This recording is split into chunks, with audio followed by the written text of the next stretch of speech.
시편 119편 73절에서 80절 말씀 우리 한 목소리로 같이 읽겠습니다.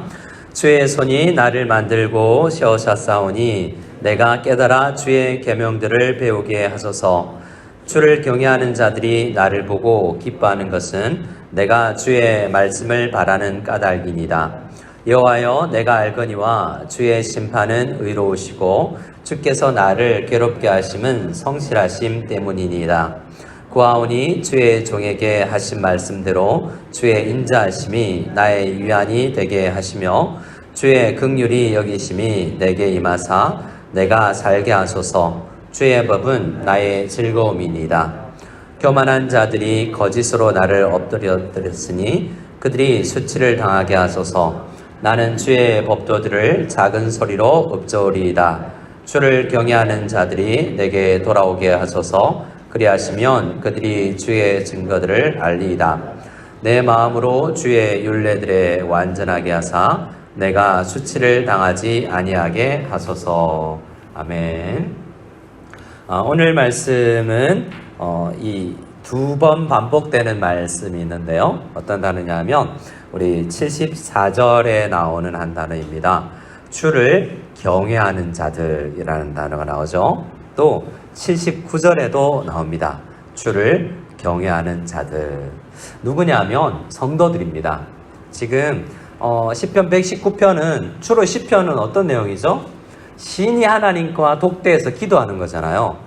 그래서 이 시에서 등장하는 인물들은 주로 나 그리고 하나님이에요. 주로 나 아니면 하나님이에요. 가끔 등장하는 사람이 나 괴롭히는 사람, 적들이 가끔 등장하죠.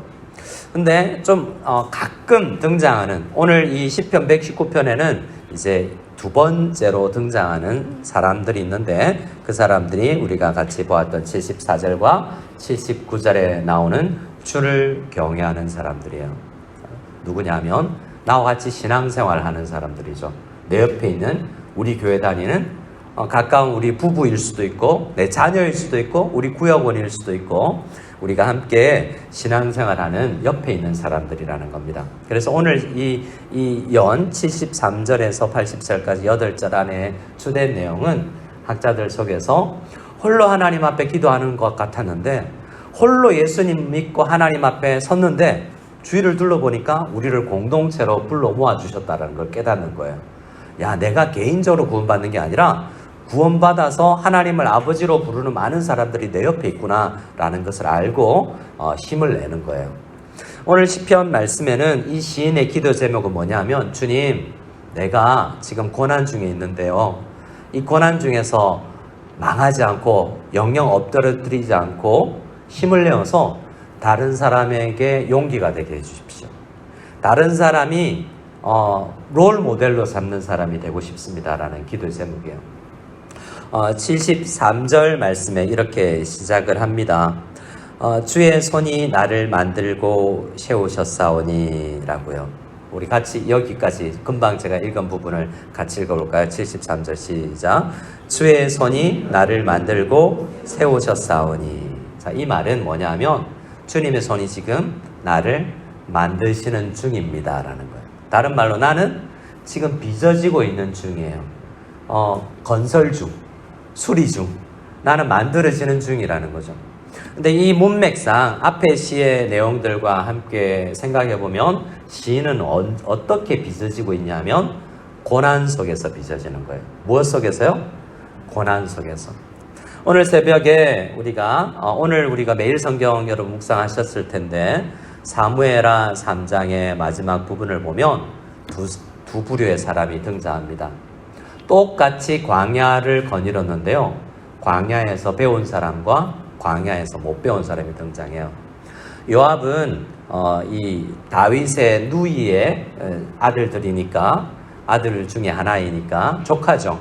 근데 같이 광야 생활했습니다. 광야 생활 조금 전에 끝나고 이제 왕정을 시작했고 군대 장관으로 이제 일하고 있어요. 같이 광야길을 걸었는데 하나님은 다윗만 가르쳐 준 게 아닌데 많은 사람이 배우는데 요압은 하나님의 말씀으로 자기 영혼을 자기 감정을 다스리는 법을 몰라요. 그걸 못 배웠죠. 다윗은요 나발 사건을 통해서 자기 감정을 억누르고 분노를 억누르고 하나님의 나라가 내 마음속에 이루어지는, 그래 하나님의 통치를 마음속으로 받는 것을 경험하죠. 그래서 우리는 광야를 걸어가는데 배우는 사람과 배우지 못하는 사람이 있는 것을 보게 돼요. 오늘 시인은 자기가 알고 있습니다. 환경은 변해지지 않았어요. 여전히 광야예요. 많은 시간 기도해봤지만 이 육신의 질병 혹은 경제적 환경, 대인관계의 문제, 남에게 듣는 어떤 이 잘못된 편견에 의한 모함 등이 변하지 않았습니다. 그런데 그것이 선하신 하나님의 손길이 지금 나를 빚어가는 과정이다라는 것으로 고백하고 있는 거예요. 이렇게 빚어지면 어떻게 됩니까? 그 빚어지는 과정 가운데에 혼자 있다고 생각하는 사람들이 가끔 있어요. 하나님, 나만 힘들어요. 나밖에 없어요. 왜 나는 이렇게 힘들죠? 저 사람들 보니까 저렇게 간증하고 좋은 직장 갔습니다. 성적 잘 받았습니다. 건강이 회복되었습니다. 자녀가 없었는데 자녀가 생겼습니다. 이런 간증 많이 하는데 나는 왜 그런 간증 한 번도 못하고 있죠? 왜 나만 이렇죠? 라는 고백을 하는데요. 그때 하나님, 그런 성도가 구약 성경에 엘리야 선지자 같죠. 하나님, 나밖에 없어요. 나만 남았어요. 나만 이렇게 독야청청할 필요가 있습니까? 라고 할 때 하나님께서 엘리야에게 뭘 가르쳐주죠? 엘리야야, 많이 있다. 눈을 돌려서 같이 신앙생활하라. 힘들면 기도 또 요청해라. 까마귀도로도 널 도와줄 수 있는데 옆에 있는 성도님과 함께 손잡고 신앙생활 해라. 그리고 너는 지금 빚어지고 있는 중에 있으니 이 고난의 터널을 통해서 빚어지면 환경은 앞만 바뀔지라도 너의 믿음은 정말 정금같이 빚어진다 라고 주님께서 엘리야에게도 말씀해 주셨는데요. 많은 경우에 이 고난을 통해서 우리가 빚어진다는 것을 우리가 역사를 통해 우리 경험을 통해서 배우고 오늘 이 말씀을 통해서도 배우는 것입니다. 그래서 73절에는 하나님, 내가 빚어지고 있는 중인 줄 믿습니다. 그래서 내가 더 잘 배우게 도와주십시오. 이 73절의 기도 제목은 이 뼈 아프고 깎이는 이 모난 부분이 깎이고 부족한 부분이 채워지는 것은 쉽지 않은 과정이에요. 근데 이 과정을 통해서 배우게 해주십시오. 광야를 통해서 헛된 걸음하지 말고 불평만 늘어나는 사람이 아니라 이 광야를 통해서 배우게 해주십시오라고 기도하고 있는 것입니다. 배워서 뭐 하려고요? 74절입니다. 같이 한번 또 읽어볼까요? 74절 시작. 주를 경외하는 자들이 나를 보고 기뻐하는 것은 내가 주의 말씀을 바라는 까닭이니이다. 뭐예요? 많은 사람들이 날 보고 어떻게 저런 상황에서도 기도할 수 있지? 어떻게 저런 상황에도 포기하지 않을 수 있지? 어떻게 저런 상황에서도 보이지 않는 하나님을 신뢰할 수 있지? 라고 놀라워하고 기뻐한다는 거예요. 나는 넘어졌지만 저분이 승리하는 걸 보니 나도 이길 수 있겠구나 라는 용기가 생겨나게 한다는 것입니다. 여러분, 어떤 간증이 힘이 되는가? 어떤 사람들이 좋은 일이 아까 말씀드린 취업, 승진, 회복, 출산, 수많은 간증들이 있잖아요. 기도했더니 이런 거 됐습니다. 그런 간증들이 있는가 하면요, 많은 성도님들이 제가 보기에는 나와 비슷한 고난을 겪고 있는데 저분은 어떻게 저걸 저렇게 믿음 가운데 통과하지? 이걸 보면 그 삶과 간증이 나에게 힘을 주는 것을 저는 봅니다. 많은 믿음의 사람들이 있는데요. 제가 기억나는 책에서 배운 사람, 전혀 만나보지 못한 사람 중에 존 버년이라는 영국 사람이 있습니다. 혹시 존 버년의 철로역정이라는 책을 읽어보셨는지요? 제가 어릴 때는 저희 교회 담임 목사님이 중학교 때 성경 다음으로 그분이 많이 읽는 책이 철로역정이어서 우리 중고등부 아이들 여름 수련회 때마다 철로역정 이야기를 했던 기억이 나요. 철로역정은 성경책 다음으로 많이 달린 책이라고 막 목사님이 이야기하면서, 그런데 왜 그렇게 안 읽었을까? 그때는 목사님이 그 설교에서 그렇게 좋은 책이다 이야기했는데 왜 나는 안 사봤지? 라는 생각을 했어요. 나중에 읽었는데요. 영문학과에 가보니까 유명한 영문학 서적으로도, 교과서로도 그분의 글이 쓰이더라고요.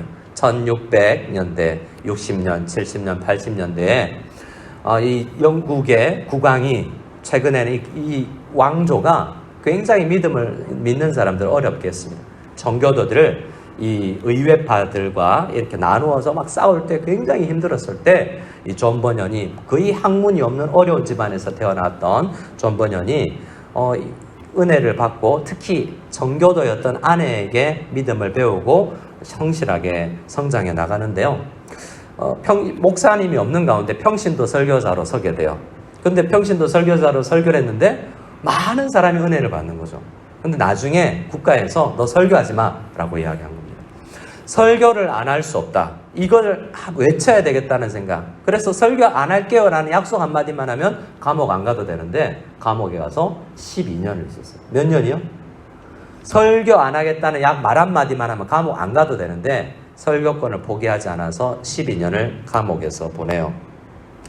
위대한 설교자로 그 12년 동안 성장을 합니다. 감옥에서 나와서 엄청나게 오히려 설교 못하게 했는데요. 그 고난의 기간 동안 12년 감옥 안에 있으면서 요즘에 여러분 요즘 감옥도 쉽지 않지만 그때 영국의 그 엄침한 감옥을 생각해 보세요.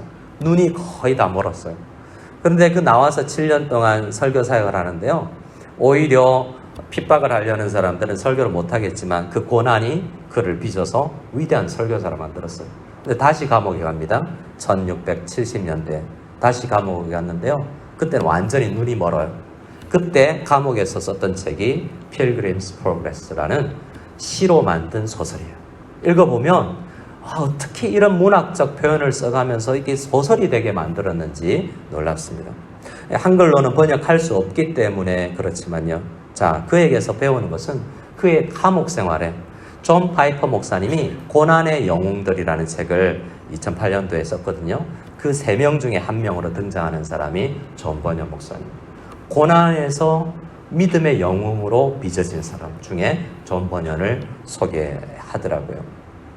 여러분, 고난은 우리를 빚어가는 도구예요.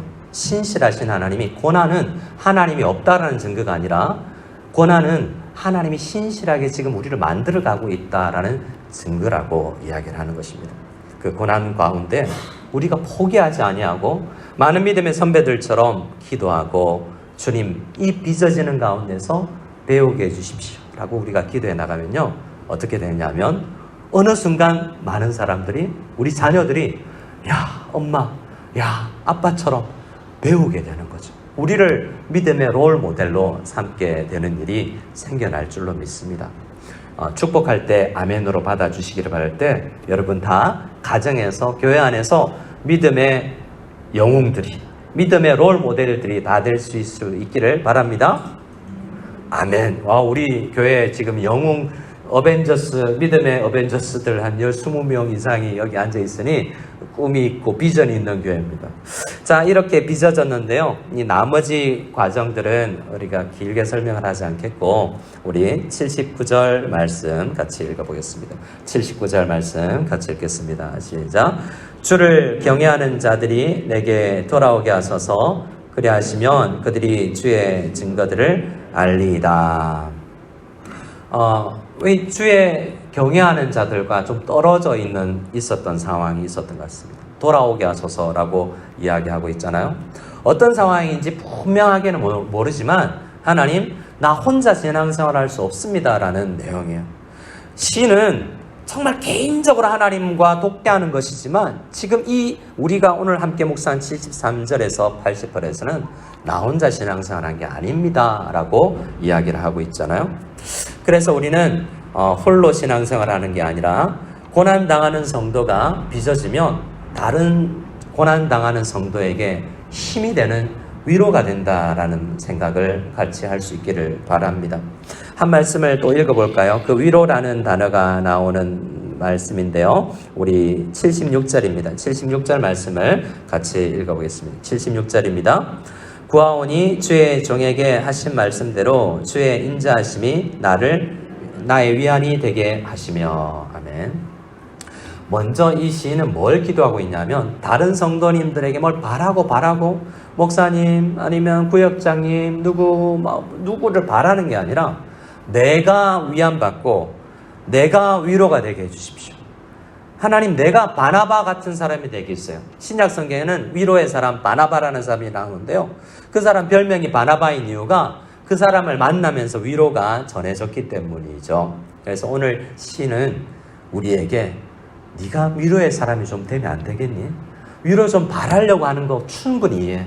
간증하고 싶지. 그런데 내가 원하는 건 위로의 사람이 되어서 다른 사람을 위로해 줄 수 있기를 바래 라고 주님께서 이야기하는 것입니다. 그래서 이 시인은 하나님, 주의 인자하심을 내가 경험하고 이 고난 중에서 하나님이 인자하시다는 것, 여전히 이 아픔 속에서도 광야 속에서도 내가 배우게 해주셔서 이 속에서 받은 위로로 다른 사람들을 위로하는 사람 되게 해주십시오 라고 기도하고 있는 거라고요. 그러고 보니 사도 바울도 동일한 것을 기도했습니다. 고린도 후서 1장 말씀을 보면 그가 이 바울이 고백하는 하나님이 어떤 하나님이냐면 저를 한번 따라해 주시기 바랍니다. 자비의 아버지시요 모든 위로의 하나님이시며 어떤 하나님이요? 위로의 하나님. 바울이 어떤 사람입니까? 이 존 버년처럼 감옥 가고 매 맞고 이런 삶을 산 사람이잖아요. 그런데 그가 경험한 하나님은 위로의 하나님. 위로는 언제 필요하죠? 잘 나가는 사람이 위로가 거의 필요가 없잖아요. 위로의 하나님은 언제 경험하냐면 광야에서 고난 중에서 경험하는 거예요. 그래서 고난이 왔을 때 그것을 아닌 것처럼 할 것이 아니라 분명히 선하신 하나님은 그 광야와 고난 속에 우리를 두신 이유는 하나님이 어떤 분이신지 더 가깝게 보게 하기 위하십니다.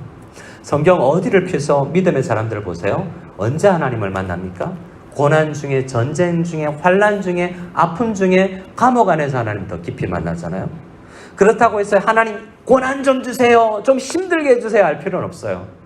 하나님 앞에 어떤 상황에 있었든지 감사하는 사람이 되게 해주십시오. 간증할 거리가 때로는 풍요, 건강, 승진, 좋은 성적이면 감사하고요, 받은 걸 나누는 사람이 되게 해주시고, 때로 고통을 주시면요, 이 속에서 잘 배워서 내가 위로를 나누어주는 사람이 되게 해주십시오 라고 기도하면 되는 거예요. 그래서 굳이 고난받아서 일부러 고난하는 구덩이에 빠져서 고난의 사람, 위로의 사람이 될 필요는 없어요. 하나님께서 만약 여러분에게 축복만 주시면 감사하게 잘 받고 그것을 흘려보내는 통로가 되시고, 고난 중에 있으시다면 많은 믿음의 사람들, 경건한 사람들, 주를 경외하는 사람들이 더 주님을 경외하는 사람들이 될 수 있도록 위로하는 사람이 다 될 수 있기를 바랍니다. 우리 말씀 한 구절만 찾아서 읽고 마치도록 하겠습니다. 성경책 가지고 계시면 고린도 후서 4장을 찾겠습니다. 고린도 후서 4장 7절입니다. 고린도 후서 4장 책을 찾으셔야 될 것 같습니다. PPT에 넣고요. 고린도후서 4장 7절, 8절, 9절 말씀을 같이 읽기를 원합니다. 7절, 8절, 9절. 이 동일한 주제를 바울이 하고 있다는 것을 생각하면서 고린도후서 4장 7, 8, 9절 같이 읽겠습니다.